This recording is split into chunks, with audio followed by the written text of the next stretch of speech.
ang nag-deliver papunta sa bahay nila Pangulong Bongbong Marcos at Speaker Martin Romualdez mag-insert o magpasok ng 100 billion worth of projects sa BICAM.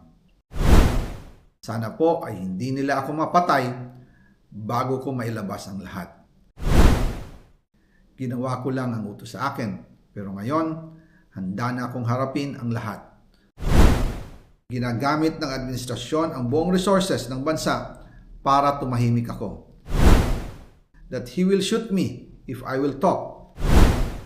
Gagamitin ako bilang panakipbutas sa kanilang kampanya laban sa korupsyon. Hindi na ako mananahimik, ilalabas ko ang lahat ng katotohanan. May resibo, may ebidensya, at may pangalan.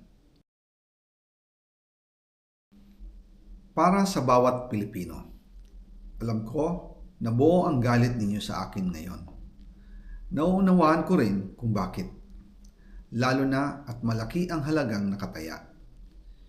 Pero bago kayo humusga, hayaan ninyong ipaliwanag ko ang buong katotohanan. Matagal akong hindi nagsalita dahil may direktang utos sa akin. Huwag nang bumalik ng Pilipinas at manahimik na lamang. Umalis ako noong July 19, 2025 para sa aking medical check-up. Nakaplanong bumalik pagkatapos ng SONA ni Pangulo. Pero habang papauwi na ako, tinawagan ako ni dating Speaker Martin Romualdez at sinabihan, "Stay out of the country. You will be well taken care of as instructed by the President." Noon naniniwala pa ako sa kanila, kaya't hindi ako bumalik. Tumikom ang aking bibig, sumunod ako, pero ang hindi ko alam, ang ibig pala nilang sabihin sa aalagaan ka namin ay gagamitin ako bilang panakipbutas sa kanilang kampanya laban sa korupsyon.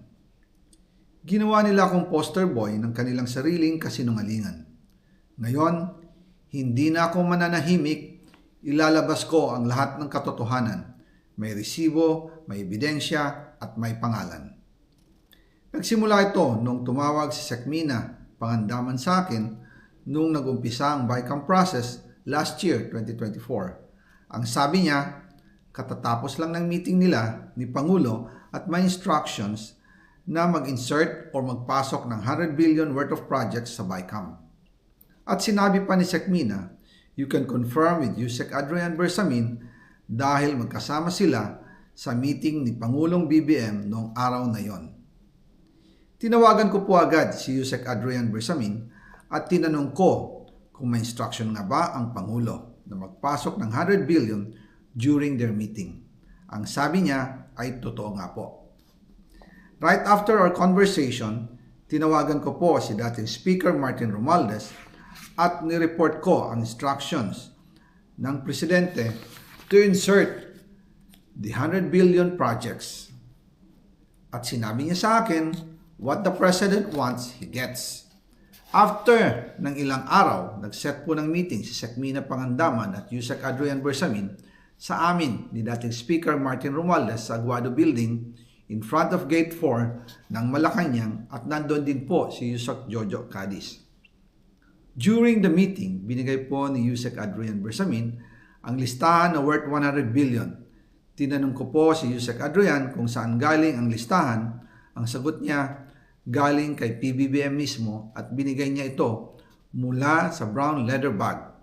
Nung sinabi po ni Yusek Adrian Bersamin, yung brown leather bag, naalala ko noong nasa Singapore kami right after the elections of May 2022 sa Hilton Hotel, kami ni dating Speaker Martin and PBBM habang pauwi at pabalik ng Pilipinas, hinabol ng PSG ang brown leather bag at ang sabi ni PBBM, maiwan na lahat, wag lang ang brown leather bag. Kaya naniwala ako na utos talaga ito ng Pangulo. Pagkatapos ng ilang araw, I informed sina dating Speaker Martin Romualdez, Sekmina Pangandaman, Yusek Adrian Bersamin, and Yusek Jojo Cadiz na kung pwede 50 billion lang ang ipasok sa program funds dahil so sobra ang DPWH funds versus sa DepEd. In practice, hindi pwede na mas malaki ang budget ng DPWH kaysa edukasyon. And yung balance na 50 billion, ilagay na lang sa unprogrammed funds for the 2025 budget dahil Office of the President din ang nagre-release ng lahat ng unprogrammed funds. Pagkatapos ng isang araw, tinawagan ako ni Sec Mina at sinabi ang mensahe ng Pangulo. Ipasok ninyo yan dahil pinangako na sa akin ni Speaker Martin yan at hindi na pwedeng baguhin. Kumbaga, ang utos ng hari hindi pwedeng mabali. Again, I informed the Speaker and asked clearance about the instructions ng Pangulo. At ang sabi niya, wala tayong magagawa.